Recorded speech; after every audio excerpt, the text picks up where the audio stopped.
Bismillahirrahmanirrahim. Assalamualaikum warahmatullahi wabarakatuh. Waalaikumsalam warahmatullahi wabarakatuh. Alhamdulillahirabbil alamin. Wassalatu wassalamu ala asyrafil anbiya'i wal mursalin wa ala alihi washabihi ajma'in. Amma ba'du. Marilah bersama-sama kita panjatkan puji dan syukur kehadirat Allah Subhanahu wa taala atas nikmat iman dan Islam serta atas perkenannya. Sehingga alhamdulillah pada malam hari ini kita semua dapat berkumpul di majelis MPO atau Madrasah Perantau Online. Semoga rahmat dan salam tetap dilimpahkan kepada seorang nabi dan utusan yang paling mulia, yaitu Nabi besar Muhammad SAW, beserta keluarga dan para sahabatnya. Karena beliau yang kita nantikan syafaatnya di yaumul akhir nanti. Amin ya rabbal alamin. Yang kami hormati Bapak Imam Behaki selaku General Manager Dompet Duafa Hong Kong. Yang kami hormati Ustadz Fauzan Akbar Bulai yang akan mengisi materi pada malam hari ini. Yang kami hormati seluruh jamaah kajian online yang dimuliakan Allah Subhanahu wa taala. Adapun susunan acara sebagai berikut. Pertama, pembukaan. Kedua, pembacaan ayat suci Al-Quran. Ketiga, Mawidah Hasanah oleh Ustadz Fauzan Akbar Bulai dengan tema keutamaan bulan Sya'ban. Keempat, tanya jawab. Dan yang kelima, doa dan penutup. Untuk menyingkat waktu, marilah acara ini kita buka dengan pembacaan Ummul Kitab, Suratul Fatihah bersama-sama. Ala hadinnya Al-Fatihah. A'udzubillahi minasyaitonirrajim. Bismillahirrahmanirrahim. Alhamdulillahirabbil alamin. Arrahmanirrahim. Maliki yaumiddin. Iyyaka na'budu wa iyyaka nasta'in. Ihdinas siratal mustaqim. Siratal ladzina an'amta 'alaihim ghairil maghdubi 'alaihim waladdallin. Amin. Alhamdulillah. Semoga dengan pembacaan Suratul Fatihah, acara kajian MPO malam hari ini berjalan dengan lancar dan mendapat pahala dari Allah Subhanahu wa taala. Amin ya rabbal alamin. Dan acara yang kedua yaitu pembacaan ayat suci Al-Quran yang akan dibacakan oleh Ibu Nur Hasanah dari Majelis CST Sabtu Ceria. Kepada beliau kami persilahkan.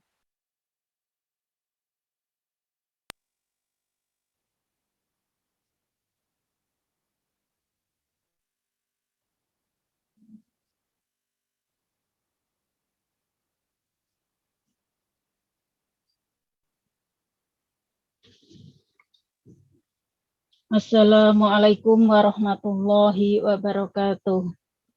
Waalaikumsalam warahmatullahi wabarakatuh. A'udzu billahi minasy syaithanir rajim. Bismillahirrahmanirrahim.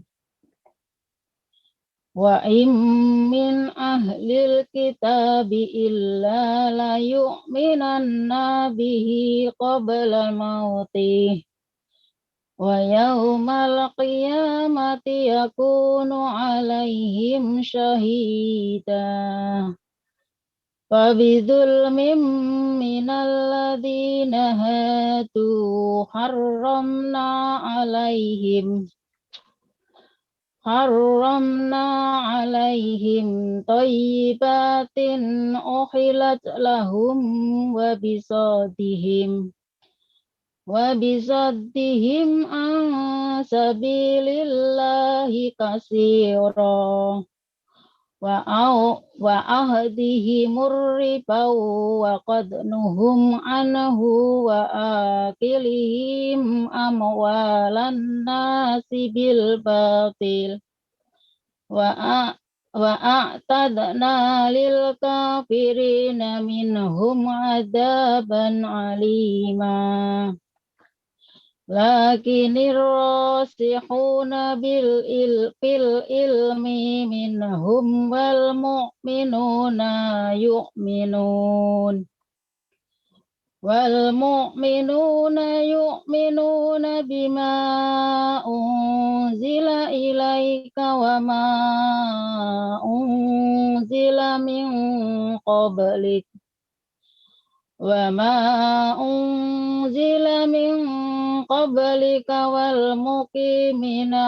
muqimina shalah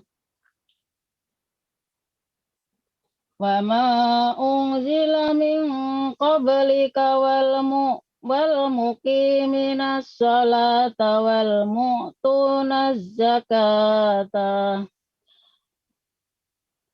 والمؤتون الزكاة والمؤمنون بالله واليوم الآخر أولئك سنؤتهم أجرا عظيما إنا أوحينا إليك كما أوحينا إلى نوح ونبيين من بعده وأوحينا إلى إبراهيم وإسماعيل وإسحاق ويعقوب والأسباط وعيسى وأيوب ويونس وهارون وسليمان وآتينا داود زبورا ورسولا قد قصصناهم عليك من قبل ورسولا لم نقصصهم عليك وكلم الله موسى تكليما رسولا مبشرين والمنذرين لئلا يكون للناس على الله حجة بعد رسوله وكان الله عزيزا حكيما Sadaqallahul adzim. Wassalamualaikum warahmatullahi wabarakatuh. Waalaikumsalam warahmatullahi wabarakatuh. Alhamdulillahirabbil alamin. Semoga dengan bacaan ayat suci Al-Quran tadi dapat menjadi pahala bagi yang membaca dan yang mendengarkannya, serta dapat menjadi penenteram hati, syafaat, dan cahaya buat kita semua di alam kubur dan di yaumul qiyamah nanti. Amin ya rabbal alamin. Teman-teman sekalian, acara ini juga disiarkan secara langsung melalui Facebook dan juga rekamannya akan diupload di YouTube Dompet Duafa Hong Kong News. Jangan lupa untuk like dan share Facebook Dompet Duafa Hong Kong dan juga subscribe atau berlangganan YouTube Dompet Duafa Hong Kong News untuk mendapatkan update informasi-informasi bermanfaat dan juga kajian-kajian yang diselenggarakan Dompet Duafa Hong Kong. Selanjutnya, acara yang ketiga yaitu pemberian materi yang akan disampaikan oleh Ustadz Fauzan Akbar Julai dengan tema keutamaan bulan Sya'ban. Kepada beliau kami persilahkan. Assalamualaikum warahmatullahi taala wabarakatuh. Waalaikumsalam warahmatullahi wabarakatuh. Bagaimana keadaan ibu-ibu semua? Alhamdulillah. Sehat Ustaz. Alhamdulillah. Ibu-ibu tugasnya di sana mendoakan kami yang di sini, Bu, ya. Insyaallah Ustaz. Insyaallah Selalu Ustaz. Oke. Ibu-ibu sekalian yang dirahmati Allah, malam ini kita melanjutkan kajian kita. Ini kita mengenai bulan Sya'ban. Setiap daripada perpindahan waktu itu ada nilainya di sisi Allah Subhanahu wa taala. Kita ingatkan kembali bahwa perpindahan waktu, hari itu bergantian. Kapan pergantian hari itu? Hari ini adalah hari Sabtu. Ini tanggal 5 Maret, hari Sabtu. Tetapi kalau untuk bulan Hijriah, pergantian hari itu adalah ketika azan dikumandangkan. Allahu Akbar, maghrib. Maka ibu-ibu sekalian, kalau kita hitung secara tanggal Hijriah, sekarang ini, malam ini, itu sudah masuk tanggal 6. Jadi tadi 5 Maret, kalau sekarang ini, kalau Hijriahnya, itu sudah masuk tanggal 6, sudah berubah hari. Tadi hari Sabtu, sekarang adalah hari Ahad. Nah, hadirin rahmatillah subhanahu wa ta'ala, kita akan membahas tentang bulan yang termasuk bulan yang mulia, yaitu bulan Sya'ban. Ini sumbernya, ya, sumber kajian kita berasal daripada, ini kitabnya saya tunjukkan.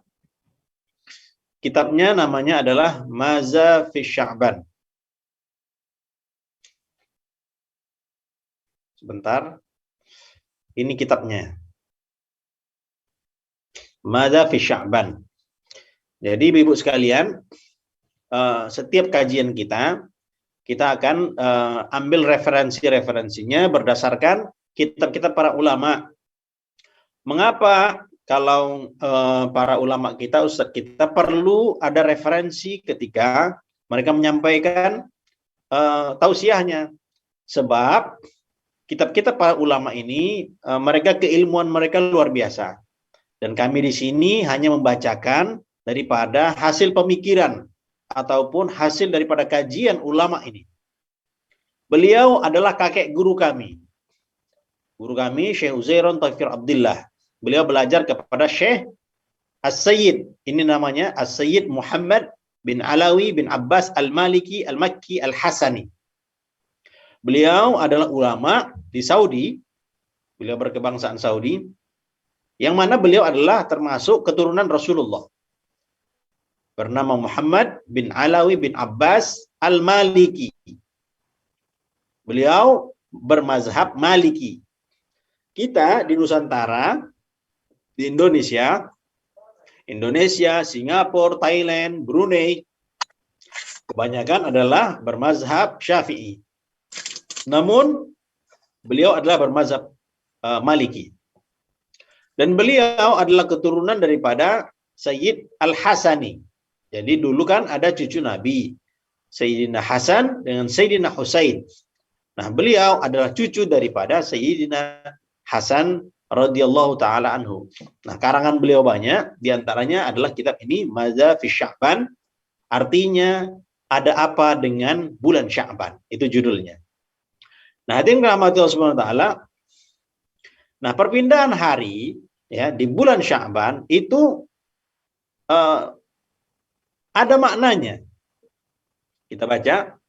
Nah, siapa yang dia membiasakan dirinya dengan amal-amal yang baik ketika Sya'ban, maka ia akan beruntung dengan kebiasaannya tersebut di bulan Ramadan. Ini Bu, sudah masuk tanggal 3 Sya'ban sekarang ini. Kurang lebih 27 hari lagi kita sudah masuk bulan Ramadan. Nah, kalau kita mau ketika nanti bulan Ramadan, kita baca Qur'annya itu sudah sregep. Ya, sebentar.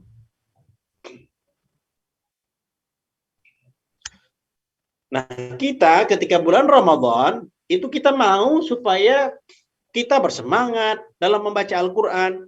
Sholat sunnah kita pun nggak tinggal. Zikir kita pun jalan. Kemudian amalan membaca Quran kita, sedekah kita, zakat, infak, semuanya bisa tercapai. Dan juga diantaranya menghidupkan malam. Bagaimana latihannya? Itu dimulai sudah bulan Sya'ban ini juga sudah kita giatkan. Maka kata kuncinya, siapa yang dia sudah membuat kebiasaan amal. Biasanya ini Bu, Kalau mungkin kita baca Qur'annya ya biasanya belum sampai 1 juz, silakan untuk ditargetkan. Alhamdulillah yang sudah ikut one day one juz, alhamdulillah. Yang sudah ikut dalam program silakan ditambah lagi bacaan-bacaannya. Ya. Kemudian kita jangan lupa bahwa setiap amalan kita diusahakan istiqomah. Siapa yang sudah one day one juz meningkat lagi. Bagaimana meningkatnya? Baca terjemahnya. Baca terjemah Al-Quran. Kalau sudah baca terjemahnya, sudah pernah hatam, maka hendaklah dia membaca tafsir. Jadi poinnya apa? Ketika kita sudah mengatur waktu kita. Sekarang nih Bu, kita kalau mengatur waktu ya, kita kalau mengatur waktu adalah sekarang. Kalau kita mau supaya waktu-waktu kita ketika bulan Ramadan nanti ya sudah teratur semuanya. Dari sekarang sudah kita biasakan. Jam segini setelah subuh saya membaca Al-Quran sebanyak 2 halaman. Ketika saya nanti selepas asar saya zikir petang. Pagi ada zikirnya, petang ada zikirnya. Sekarang kita ini mengatur waktunya. Bukan nanti ketika 1 Ramadan baru kita nulis target ini, target itu. Bukan. Dari sekarang. Sebab ini bulannya kita ini adalah bulan bersungguh-sungguh. Siapa yang dia membiasakan dirinya dengan amal-amal yang baik ketika Sya'ban, maka ia akan beruntung dengan kebiasaannya tersebut di bulan Ramadan. Ramadan itu tinggal jalannya aja, bukan mau pemanasan lagi, enggak. Pemanasan ini sekarang, nanti tandingnya bulan Ramadan. Maka pengaturan waktu nanti ketika di bulan Ramadan, sekarang ini nampaknya bagaimana? Mampu kita bulan Sya'ban ini mengatur diri kita. Kita bangun malam, kita atur waktu-waktu kita. Zikirnya kapan, baca Qur'annya kapan. Mudah-mudahan ketika Ramadan sudah mendarah daging amalan itu sehingga kita beribadah kepada Allah fokus. Tinggal anugerah-anugerah Allah saja yang akan diturunkan kepada kita dengan sebab keistiqomahan kita. Nah, hadirin rahmatullah subhanahu wa ta'ala. Nah, ini bulan yang mulia termasuk. Banyak kejadian-kejadian penting. Apa diantaranya? Perpindahan kiblat. Kita dulu tidak menghadap ke Ka'bah. Sholat dulu kaum muslimin pada zaman Nabi, para sahabat, itu dulunya memang menghadap ke Baitul Maqdis. Ke Palestina sana. Namun, Nabi Muhammad SAW, beliau sering tergerak hati beliau. Ya Allah, seandainya lah kiblat itu di Ka'bah, tidak ke Baitul Maqdis. Itu keinginan beliau seperti itu. Fawalli wajhaka syatral masjidil haram. Jadi, apa saja yang Nabi SAW suka, itu nanti Allah mampu bisa untuk mengkabulkannya. Nabi itu, ibu-ibu sekalian, suka sebetulnya bersiwak. Beliau suka untuk membersihkan gigi. Apalagi ketika khususnya sebelum sholat. Laula an asyukka ala ummati la'amartum bisiwak inda kulli sholat. Kalau tidak memberatkan umatku, maka niscaya aku akan menyuruh mereka untuk gosok gigi setiap sebelum sholat. Pinginnya Nabi seperti itu. Tetapi Nabi itu langsung. Tidak menggunakan siwak itu setiap sholat, tidak. Contoh lagi, Nabi SAW, beliau selalu sholat tarawihnya biasanya di masjid. Tetapi beliau kadang juga ke rumah, di rumah beliau sholatnya. Jadi maksudnya apa Ustaz? Artinya beliau tidak mau bahwa sholat tarawih itu di masjid terus, enggak. Supaya orang tidak menganggap bahwa sholat tarawih itu wajib di masjid. Bahwa sholat tarawih itu hukumnya wajib. Enggak. Sholat tarawih hukumnya adalah sunnah. Nabi nunjukkan seperti itu. Nabi pernah beliau, jadi ibu-ibu sekarang, alhamdulillah, begitulah hikmahnya Rasulullah. Jadi beliau sholat tarawih di masjid pernah, Dan beliau juga sholat tarawih pernah di rumah. Beliau sholat tarawih bersama dengan para sahabat ya di masjid beberapa hari, tetapi juga beliau melaksanakan sholat tarawih itu di rumah.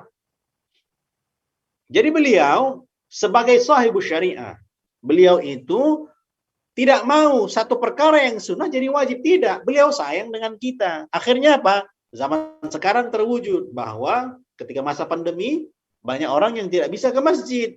Maka mereka sholat di rumah masing-masing. Jadi itulah rahmahnya, sayangnya Nabi kepada kita. Nabi SAW beliau buang air kecil ya. Sunnahnya sebaiknya bagaimana kalau kita buang air kecil? Duduk. Tetapi kadang-kadang ada keadaan yang sulit. Sehingga apa? Buang air kecilnya dengan keadaan berdiri. Minum begitu juga.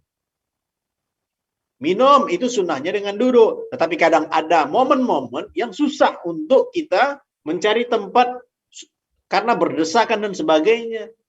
Jadi minum berdiri hukumnya tidak haram. Hukumnya adalah makruh saja. Tidak haram.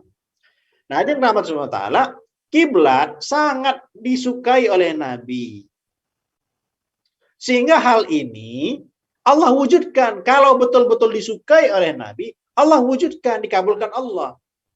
Jadi kaum muslimin pada saat itu menghadap Baitul Maqdis selama 17 bulan 3 hari. Nah, terjadinya perpindahan kiblat itu pada tanggal 15 Sya'ban. Yang arahnya ke sana sehingga menjadi ke barat, istilahnya untuk arah kita ini. Jadi rahmat subhanahu wa ta'ala, itu adalah satu kejadian yang besar. Maka Baitul Maqdis sampai saat ini pun tetap miliknya umat Islam dan terus menerus kita perjuangkan tentang kemerdekaan daerah Palestina. Nah, hadirin rahmatullah subhanahu wa ta'ala, bulan Sya'ban, bulan laporan amal. Dilaporkan. Ada laporannya itu langsung. Kapan laporannya ini? Ba'da qabliyah 4 rakaat sholat zuhur. 4 rakaat sholat. Kan kita sholat zuhur, Bu. Ya. Itu amalannya. Ada yang langsung dilaporkan kepada Allah.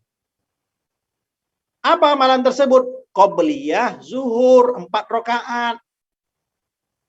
Maka qabliyah zuhur 4 rakaat itu sama dia kedudukannya dengan sholat tahajud. Ibu-ibu malam misalnya nggak tahajud, diusahakan ini dikerjakan. Siapa yang punya amalan sunnah yang biasa dikerjakannya, maka sunnah hukumnya menurut para ulama untuk diulang, dikerjakan kembali, diqadha. Walaupun selepas zuhur, bahkan ditambah dengan qabliyah 4 rakaat ini.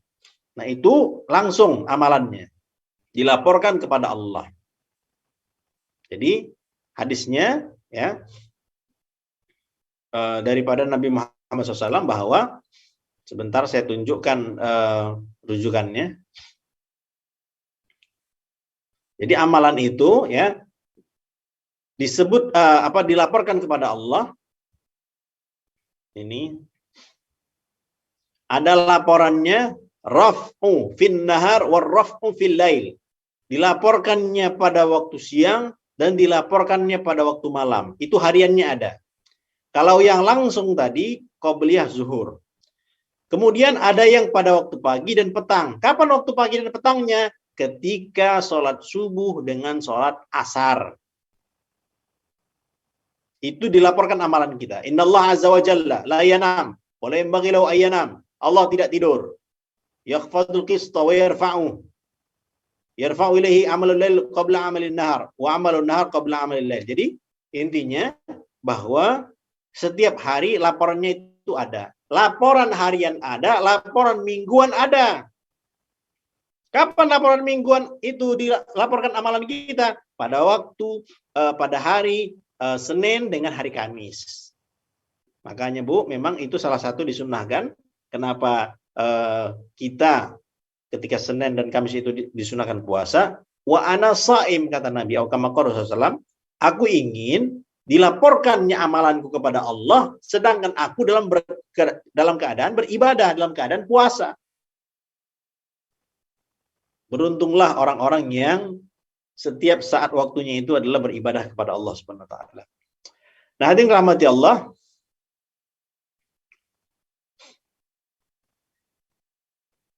itu tadi mengenai bulan diangkatnya amal itu termasuk adalah bulan Sya'ban, ya. Setiap tahun bulan Sya'ban lah untuk laporan amalan kita per tahun. Per tahun. Nah, hadirin rahmati Allah, ini juga bulan mengenai keputusan mengenai sisa hidup kita. Umur, tahun ini siapa saja yang hidup? Tahun ini siapa saja yang meninggal? Umur si fulan itu umurnya 60 tahun. Umur si fulan ini dia umurnya adalah 63 tahun. Umur si fulan 3 tahun. Umur si fulan umurnya 15 tahun. Itu keputusannya yang meninggal tahun 2022 itu ditentukan di bulan Sya'ban. Jadi laporannya itu ada. Laporannya ada, buku catatan amalnya ada. Jadi setiap tahun takdirul a'mar, ya, itu dalam bahasa Arabnya namanya takdirul a'mar.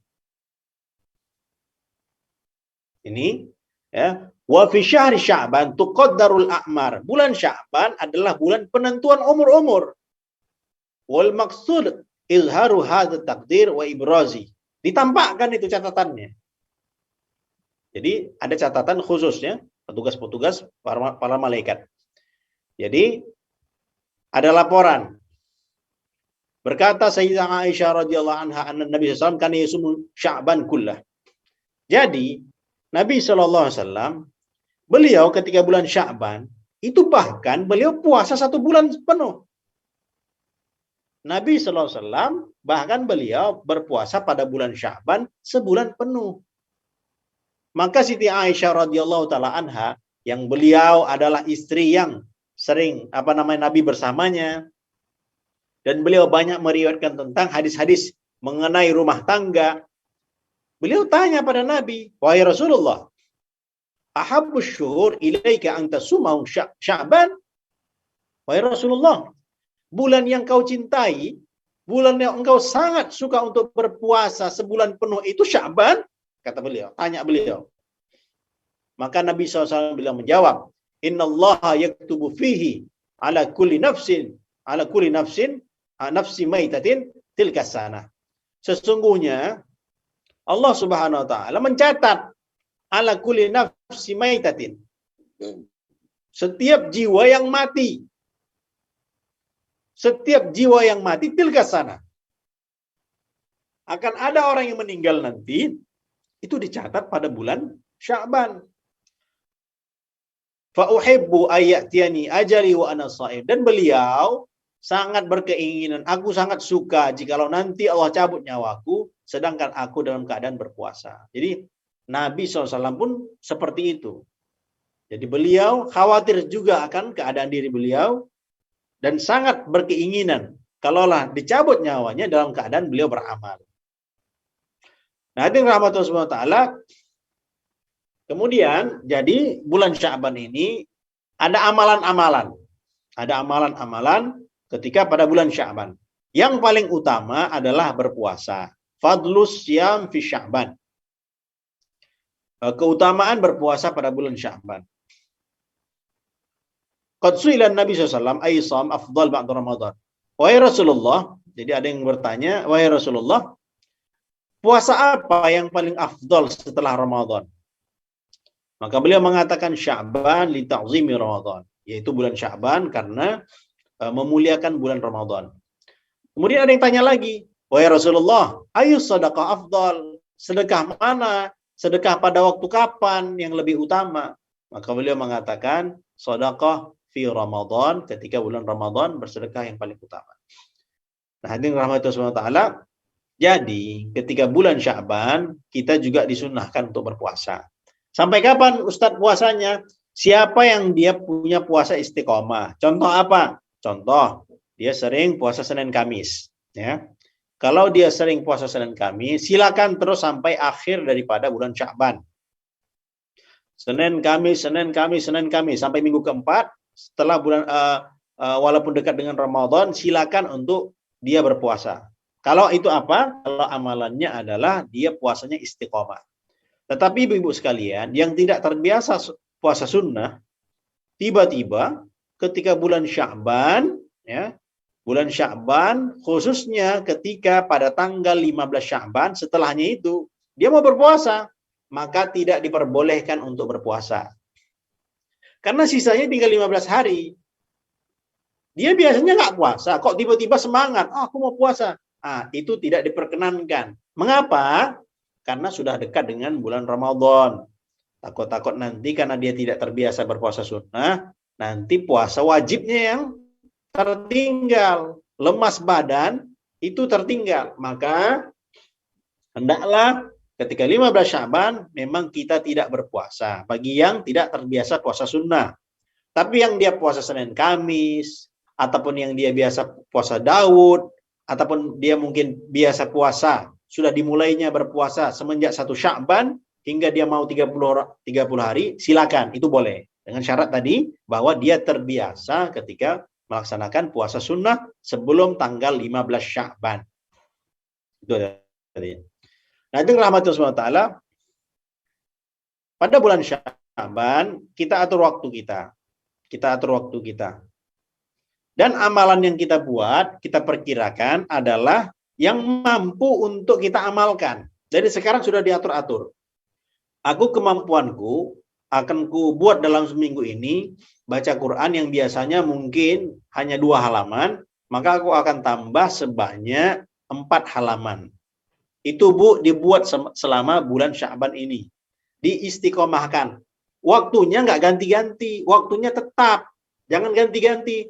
Ini baca Quran habis subuh, besok udah habis asar, besok lagi nanti habis maghrib. Enggak. Tetapi istiqomah. Di mana waktunya baca Quran, di situ waktunya. Kita tetapkan. Sebab apa? Kalau dirubah-rubah nanti kebiasaan kita jadi tidak terbentuk. Karena habit itu ataupun kebiasaan baik itu perlu dibentuk. Dengan cara apa? Dengan waktunya itu nggak ganti-ganti. Habis subuh, baca Quran. Habis maghrib misalnya, kalau mungkin di Indonesia, baca Quran. Gitu. Jadi nggak ganti-ganti. Seluruh daripada program, tutup semuanya. TV tutup. HP tutup semuanya. Habis maghrib, kumpul dengan anak-anak misalnya ketika di rumah, baca Quran sama-sama, semua. Jadi itu ditentukan dan jangan dirubah-rubah. Ya. Dan amalannya kita usahakan istiqomah. Nanti rahmatullah ta'ala, tadi ya, berpuasa, mengenai puasa, kita amalan yang disunnahkan ketika bulan Sya'ban. Yang kedua, ya, amalan apa yang kita buat ketika pada bulan Sya'ban kita meminta ampun pada Allah. Ini bulan kita meminta ampun kepada Allah. Sebab apa? Ada orang yang dia terhalang daripada ampunan Allah di bulan Sya'ban. Musyahin. Lafaznya adalah musyahin. Orang yang dendam. Dendam, berkelahi saja. Dia tidak mau untuk memaafkan orang lain. Ibu-ibu sekalian, seseorang yang dia memaafkan, ya, memaafkan orang lain, itu akan berefek pada dirinya. Energi-energi positif akan keluar daripada tubuhnya. Yang negatif akan hilang. Positif yang naik. Maka semua orang yang bersalah kepada kita, ya, semua orang yang menzolimi kita, itu ada balasannya untuk mereka. Tugas kita adalah memaafkan. Mungkin memang kita tidak akan bisa lupa, tetapi tugas kita khususnya bulan Sya'ban ini adalah termasuk bulan ampunan. Maka kita berusaha untuk memaafkan orang lain. Memang kesalahannya besar. Utangnya memang belum dibayar, tetapi kita berusaha untuk menenangkan hati kita. Masalah, Bu, kalau kita memendamnya dalam hati, kita dendam terhadap orang itu, yang rusak kita. Bukan hanya rohani kita yang rusak, fisik kita pun rusak juga.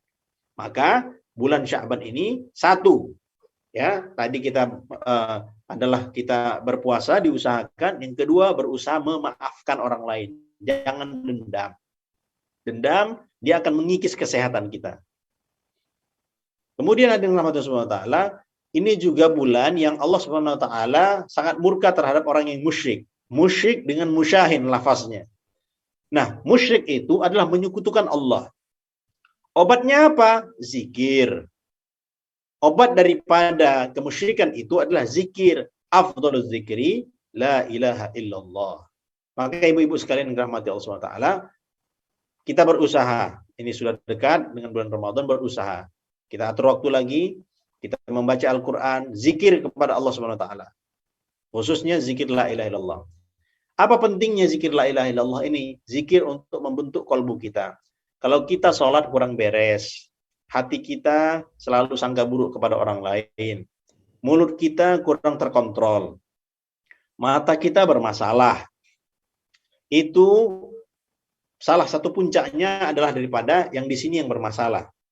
Maka dirahmati Allah Subhanahu wa taala, berusaha kita untuk supaya kita membersihkan karat-karat yang ada di hati kita dengan kita memperbanyak zikir kepada Allah.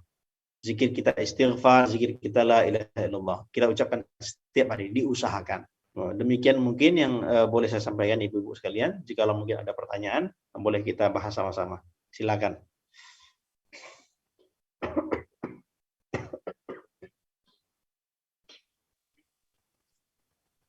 Alhamdulillah. Semoga apa yang telah disampaikan oleh Ustadz bisa bermanfaat bagi kita semua di dunia wal akhirah. Dan semoga apa yang menjadi cita-cita kita seiring dengan ridho ilahi rabbil alamin dapat tercapai. Amin ya rabbal alamin. Acara selanjutnya yaitu tanya jawab. Silakan bagi ibu-ibu yang mau bertanya, kami persilahkan.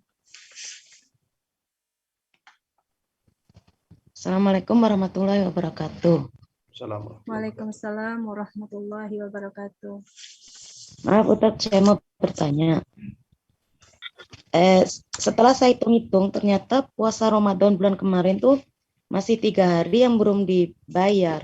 Kalau dibayar di bulan itu, di bulan ini apakah masih boleh? Ya, silakan dibayar Bu, secepatnya.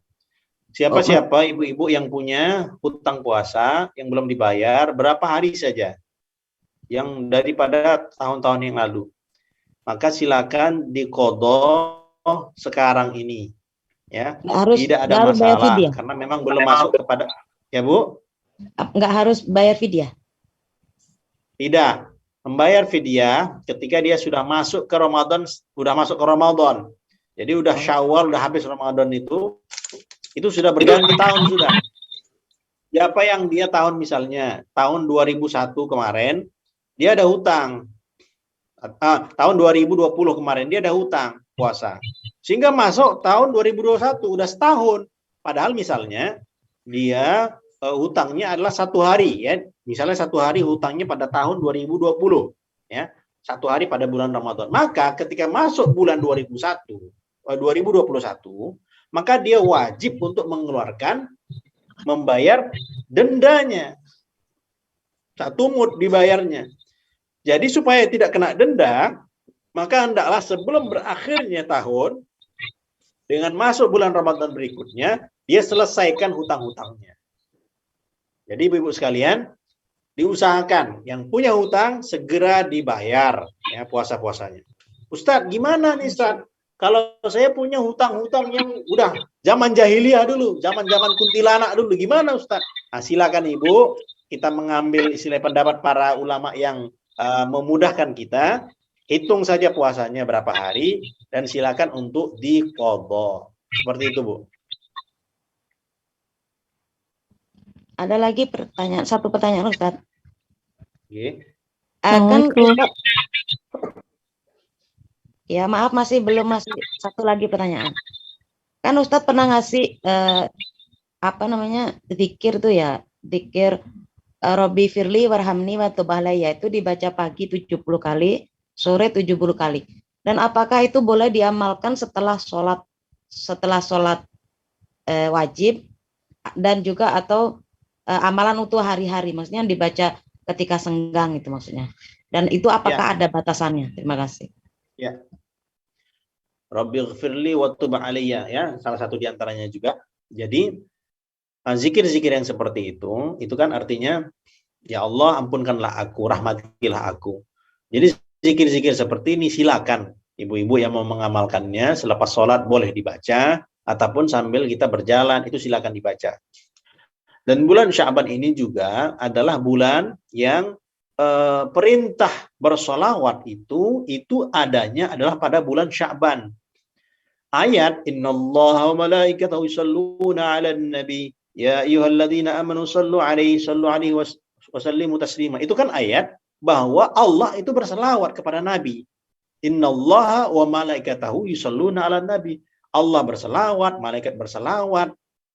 Nah, Allah itu tidak berhaji, tidak sholat, tidak puasa. Tapi ada amalan Allah itu yang luar biasa. Apa amalannya? Amalan Allah Subhanahu wa Ta'ala adalah berselawat. Nah, itu kapan ayat itu turunnya? Itu adalah pada bulan Sya'ban. Perintah itu pada bulan Sya'ban. Jadi yang rahmati Allah termasuk juga diantaranya kita zikirnya memang kita mesti berbanyak zikir lah memang. Tapi diantaranya adalah syahrus sholawat. Ini bulan termasuk bulan sholawat juga. Istighfar kita buat, sholawat kita buat, zikir-zikir yang lain pun silakan kita buat. Dan buat secara istiqomah, sesuai kemampuan ya. Buat istiqomah. Mulai dulu dengan yang lafaz yang paling kecil dulu. Daripada bilangan-bilangan yang terkecil. Contoh misalnya setelah sholat 33, istiqomahkan dulu itu. Kemudian kalau ada zikir tadi, waktu ba'ali tadi, silakan istiqomahkan. Nanti baru meningkat sedikit demi sedikit, sedikit demi sedikit. Kuncinya istiqomah, walaupun sedikit tidak mengapa. Ya, silakan Bu. Ya, makasih Ustaz. Ya. Assalamualaikum Ustaz. Selanjutnya. Assalamualaikum. Waalaikumsalam warahmatullahi wabarakatuh. Ustaz izin bertanya, Oke. jika seseorang mendapatkan beasiswa dan jumlahnya cukup banyak, apakah itu ada kewajiban untuk mengeluarkan zakatnya atau apa? Terima kasih. Assalamualaikum warahmatullahi wabarakatuh. Waalaikumsalam warahmatullahi wabarakatuh. Ya, beasiswa yang cukup banyak tersebut, silakan untuk dikeluarkan zakatnya. Jikalau memang sudah keperluan-keperluannya sudah tercukupi ya, Bu. Jadi jangan sampai dengan dia nanti mengeluarkan zakat, tetapi dia kurang untuk kebutuhan daripada bulanannya. Jadi kadang-kadang memang beasiswa itu banyak, tetapi beasiswa yang 100 juta kadang-kadang itu dia hidupnya di London, dia hidupnya di Singapura, dia hidupnya di Hong Kong. Jadi kan biaya cukup banyak. Jadi hendaklah memang dicukupkan ya, hitungannya nanti dicukupkan. Kalau memang ada daripada sisanya itu cukup untuk selama kurang lebih 85 gram emas, maka silakan untuk dikeluarkan zakatnya. Tapi memang yang utama adalah biaya pendidikannya. Karena pendidikannya itu memang yang didahulukan daripada memang amalan sunnah yang lainnya. Begitu, Bu. Terima kasih Ustaz. Silakan, Bu, yang lain kira-kira.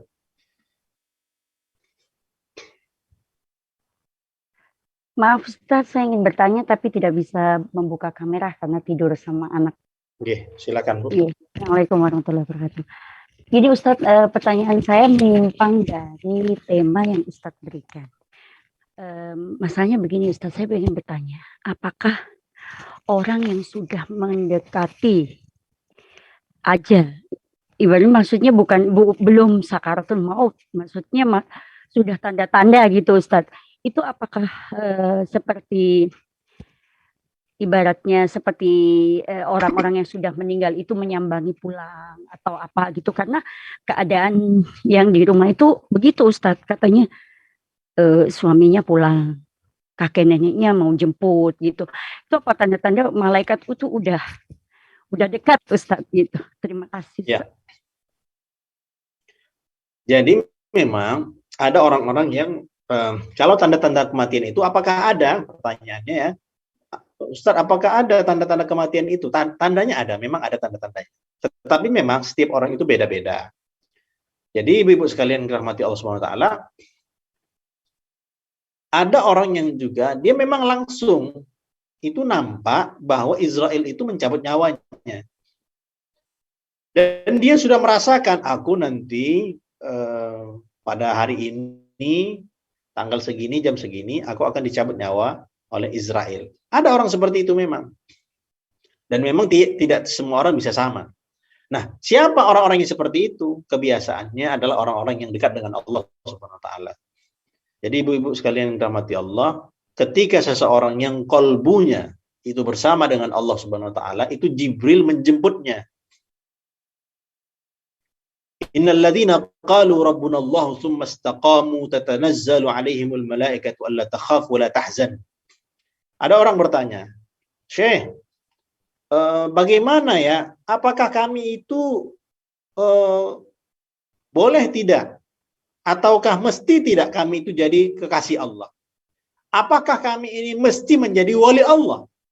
Apakah kita itu mesti berusaha menjadi wali Allah, kekasih Allah? Apakah seperti itu, wahai Tuan Syekh?" Maka beliau menjawab, kalaulah nanti, ketika nanti di akhirat, Allah memberikan kenikmatan padanya, masuk surga tanpa hisab, tidak mengalami penderitaan-penderitaan di padang mahsyar, maka sungguh kami sangat ingin untuk menjadi kekasih-kekasih Allah Subhanahu wa taala. Jadi ayat tadi, innal ladzina qalu rabbuna Allah tsumma istaqamu, orang yang dia mengatakan aku bersama Allah, aku istiqamah, rabbuna Allah tsumma istaqamu, dia bersama Allah, qalbunya bersama Allah. Zikirnya itu nama Allah itu berada dalam qalbunya. Tsumma istaqamu, dia istiqamah, maka nanti yang mencabut nyawanya adalah bersama dengannya adalah Jibril. Israel mencabut nyawa disaksikan oleh para malaikat. Allah takhafu wa la tahzanu. Kamu nggak perlu khawatir, kamu nggak perlu bersedih. Kami yang mengawal kamu. Jadi hadirin rahmatullah taala. Jadi tanda-tanda orang meninggal itu memang ada, namun berbeda. Tetapi kita berusaha, ya. Bukan itu target kita, tetapi kita berusaha bagaimana kolbu kita. Kita tidak tahu bagaimana kematian kita nanti, tetapi kita berusaha mendapatkan yang terbaik daripada Allah Subhanahu wa taala. Sunnatullah ketika seseorang dia beramal baik, mudah-mudahan akhirnya baik. Jadi Bu, tetap kita berusaha. Khauf dengan roja mesti ada. Takut-takut, satu sifat takut. Takut-takut amalan kita yang banyak. Kita alhamdulillah sudah berhijab, kita alhamdulillah sudah mengaji, kita sudah menghadiri majelis taklim, alhamdulillah, tetapi takut-takut amalan kita tidak diterima Allah. Satu takutnya ada, yang kedua harapnya ada. Walaupun kita baca Quran juga nggak beres misalnya, walaupun amalan kita lemah, tetap kita ada harap pada Allah. Ya Allah, amalanku ini lemah. Bantu aku untuk meningkatkan amalku ya Allah. Jadi ini dua-dua jalan.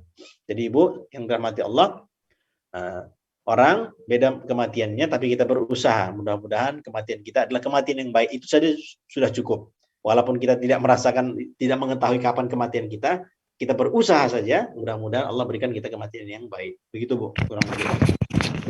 Amin. Terima kasih Ustaz. Monggo silakan jika ada yang mau bertanya lagi.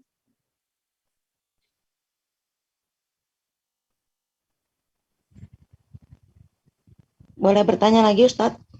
Oke, Bu, silakan. Oke, monggo Mbak. Saya kan pernah mendengar katanya malaikat itu kan berganti-gantian untuk mencatat amal manusia kan di pagi hari dan juga di waktu sore. Itu yang dimaksud pagi dan sore hari itu umpamanya seorang hamba belum seumpama subuh. Seorang itu menunggu sampai seorang hamba itu selesai sholat subuh, atau ketika masuk waktunya subuh atau asar itu mereka bergantian, atau menunggu sampai hamba itu selesai mengerjakan sholat subuh atau asar. Terima kasih Ustaz. Ya. Jadi pergantian malaikat. Kapan waktunya pergantian malaikat? Catatan amal itu, ini mungkin sudah pernah saya ceritakan juga. Kita ulang cerita ini mungkin. Jadi Syekh Ibnu Hajar Al-Haytami, seorang syekh yang cukup terkenal dalam bidang ilmu fikih juga. Nah, beliau bersama teman-temannya, namanya ulama-ulama terdahulu, itu mereka biasa. Malam mereka itu penuh dengan ibadah. Malam itu kadang mereka tidak tidur, sedikit tidurnya ketika waktu malam. Nah, mereka menunggu bersama teman-temannya, muzakarah ilmu seperti itu. Mereka menunggu waktu subuh. Kapan subuhnya? Karena keadaan awan pada waktu itu tebal, gelap. Nggak nampak. Tanda-tanda subuh itu nggak nampak. Maka ketika masa mereka menunggu itu, tiba-tiba Syekh Ibnu Hajar Al-Haytami digigit kalajengking. Cuk! Badannya. Ya. Terkejut beliau. Maka beliau mengatakan, sekarang sudah waktunya subuh. Silakan azan. Maka teman-temannya heran, ya mengapa kamu mengatakan seperti itu? Dari mana kamu tahu sekarang itu sudah waktunya subuh? Kan ini gelap, kita nggak nampak apa-apa. Maka beliau mengatakan, ini bahasa kita, saya ini kebiasaannya adalah membaca wirid, membaca amalan harian. Contoh seperti amalan mungkin Ayatul Hirzi ataupun Rotib Al-Attas, Rotib Al-Haddad, biasa amalan-amalan ulama terdahulu, Bu, pagi dan petang. Itu biasa saya baca. Siapa yang dia baca ayat penjagaan, pagi dibacanya, maka dia akan dilindungi oleh Allah SWT sampai petang. Petang dibacanya akan dilindungi oleh Allah SWT sampai pagi. Nah, Syekh Ibnu Hajar tadi, ketika digigit kalajengking, kan beliau belum sempat membaca ayat penjagaannya. Maka beliau mengatakan, ini dia, udah waktunya subuh. Karena saya digigit. Seandainya saya tahu waktu subuh dan saya baca amalan-amalan itu, niscaya beliau tidak akan kena digigit kalajengking. Jadi pertanyaan Ibu tadi, jadi kapan dimaksud setelah seorang hamba itu dia sholat subuh, ataukah waktunya itu? Jadi yang ditentukan adalah waktunya, Bu. Ya. Kapan waktunya, masa ataupun sobah itu, pagi ataupun petang, kapan waktunya? Kalau pagi ketika waktu subuh. Jadi kurang lebih ya jam-jam 5:30 gitulah, Bu, di jam kita ya. Itu subuhnya. Bu, itu sudah mulai kita baca. Setelah kita sholat subuh, sudah bisa dibaca, ataupun kadang kan kalau yang di Jawa, kadang imamnya kan lama, biasa di kampung-kampung itu. Azan dikumandangkan. Kadang imamnya tuh setengah jam berikutnya baru datang imamnya ke musola. Jadi sudah masuk waktu subuh itu sudah bisa dibaca amalan-amalan wiridnya, sehingga Allah kirim malaikat untuk menjaganya sampai petang hari. Nah, petang hari kapan waktunya? Petang itu waktunya adalah asar. Asar sudah bisa kita baca ayat penjagaan. Setelah asar boleh, setelah maghrib pun boleh. Itu termasuk masih petang juga, sampai maghrib itu.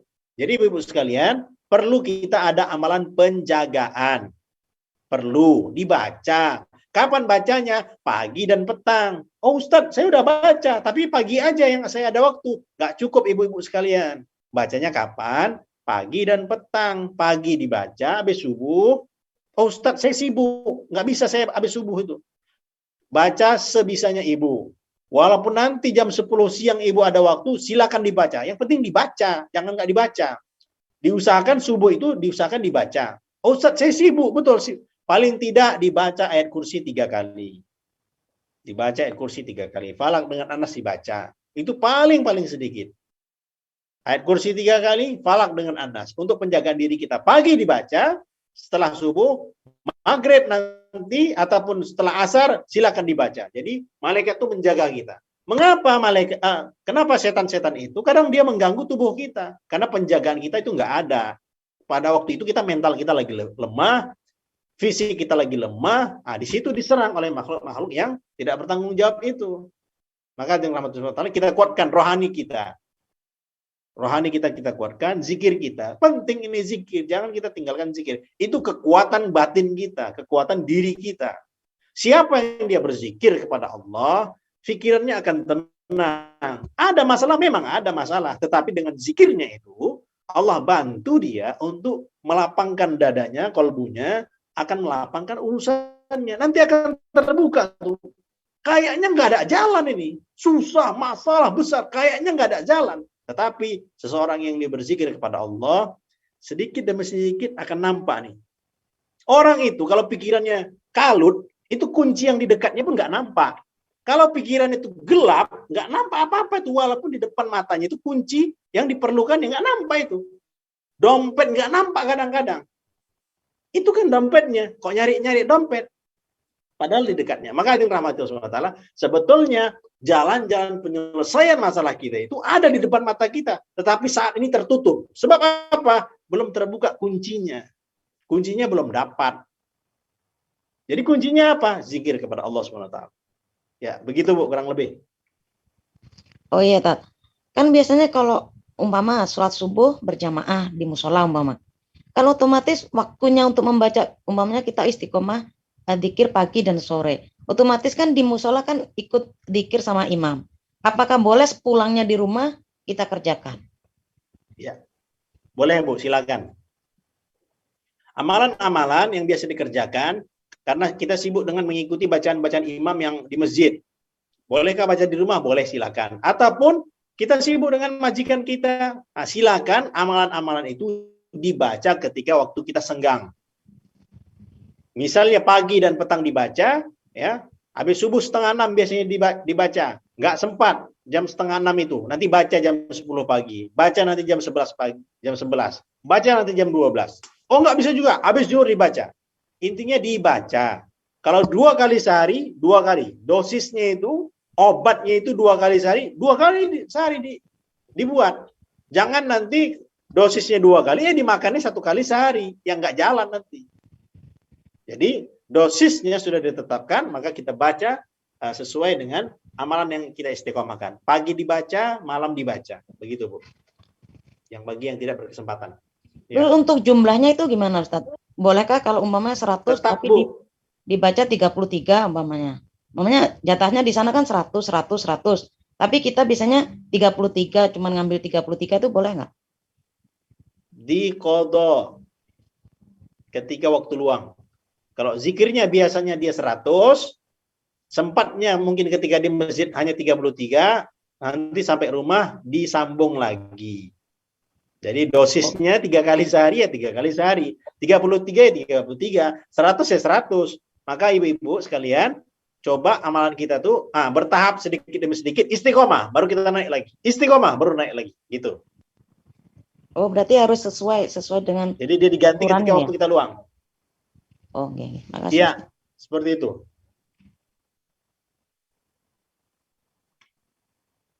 Oke, ada lagi yang mau bertanya? Kayaknya sudah tidak ada lagi, Ustadz. Karena waktunya juga terbatas. Yang masih ingin bertanya bisa konsultasi langsung ke nomor dompet Duafa Hong Kong, konsultasi online. Nomornya bisa dicatat, G. 5298 2419. Oke, yang terakhir yaitu doa kepada Ustadz. Kami persilahkan. A'udzubillahi minasyaitonirrajim. Bismillahirrahmanirrahim. Alhamdulillahi rabbil alamin. Wassalatu wassalamu ala asyrafil anbiya'i wal mursalin wa ala alihi wa sahbihi ajma'in. Allahumma shalli ala sayyidina Muhammad salatan tunjina biha min jami'il ahwal wal afat wa taqdi lana biha jami'al hajat wa tutahhiruna biha min jami'is sayyi'at wa tarfa'una biha indaka darajat wa tuballighuna biha aqsal ghayat min jami'il khairat fil hayati wa ba'dal mamat. Ya Allah, ampunilah dosa-dosa kami ya Allah. Dosa kedua orang tua kami ya Allah. Dosa keluarga kami ya Allah, teman-teman kami ya Allah, umat Islam seluruh alam ya Allah. Ya Allah, ya Aziz, ya Ghaffar, ya Hayy, ya Qayyum. Dengan bulan Sya'ban yang mulia ini, bantulah kami untuk mengatur waktu kami ya Allah. Bantulah kami untuk mendapatkan kenikmatan pada bulan Ramadan ya Allah. Ya Allah, kami sangat menginginkan Lailatul Qadar ya Allah. Bantulah kami untuk mendapatkannya ya Rahman. Ya Aziz, ya Ghaffar, ya Hayy, ya Qayyum. Berikanlah kami pencerahan ya Allah. Angkatlah masalah-masalah kami ya Allah. Sakit-sakit kami ya Allah, teman-teman kami ya Allah. Bantulah segala urusan-urusan kami ya Allah. Ya Aziz, ya Ghaffar, ya Hayy, ya Qayyum. Bahagiakanlah kami ya Allah di dunia dan di akhirat ya Allah. Janganlah Engkau jadikan kami orang yang merugi ya Allah. Bantulah kami memanfaatkan waktu-waktu kami ya Allah. Bantulah kami untuk menjadi pribadi yang taat kepada Engkau ya Allah. Jadikanlah diri kami yang salih-salihah ya Allah. Bantulah kami untuk lebih dekat dengan Engkau ya Allah. Ya Allah, jadikanlah membaca Al-Quran, zikir kepada Engkau ya Allah, beramal ibadah, salat sunnah. Jadikanlah kelezatan kami ya Allah. Dahulu orang-orang yang dekat dengan Engkau merasakan kelezatan-kelezatan itu ya Allah. Jadikanlah ya Allah kelezatan beribadah menjadi kelezatan kami ya Allah. Jadikanlah hobi mereka ya Allah menjadi hobi kami ya Allah. Rabbana la tuzigh qulubana ba'da idh hadaytana wa hab lana min ladunka rahmah innaka antal wahhab. Rabbana atina fid dunya hasanah wa fil akhirati hasanah wa qina adzaban nar. Subhana rabbika rabbil izzati amma yasifun wa salamun 'alal mursalin walhamdulillahi rabbil alamin. Amin. Demikian ibu-ibu, saya minta izin minta maaf jika ada kekurangan. Insyaallah. Oke, monggo Ustaz. Terima kasih banyak Ustaz. Terima kasih Ustaz. Minta maaf. Assalamualaikum. Waalaikumsalam warahmatullahi wabarakatuh. Alhamdulillahirabbil alamin. pengajian malam hari ini telah usai. Saya selaku pembawa acara mohon maaf apabila ada kesalahan dan kekurangan dalam pengucapan dan penyampaiannya. Terima kasih atas segala perhatiannya. Marilah kita tutup kajian malam ini dengan bacaan doa kafaratul majelis. Subhanakallahumma wa bihamdika asyhadu an la ilaha illa anta astaghfiruka wa atubu Wa ilaik. atubu ilaihi. Wabillahi taufiq wal hidayah. Wassalamualaikum warahmatullahi wabarakatuh. Waalaikumsalam warahmatullahi wabarakatuh.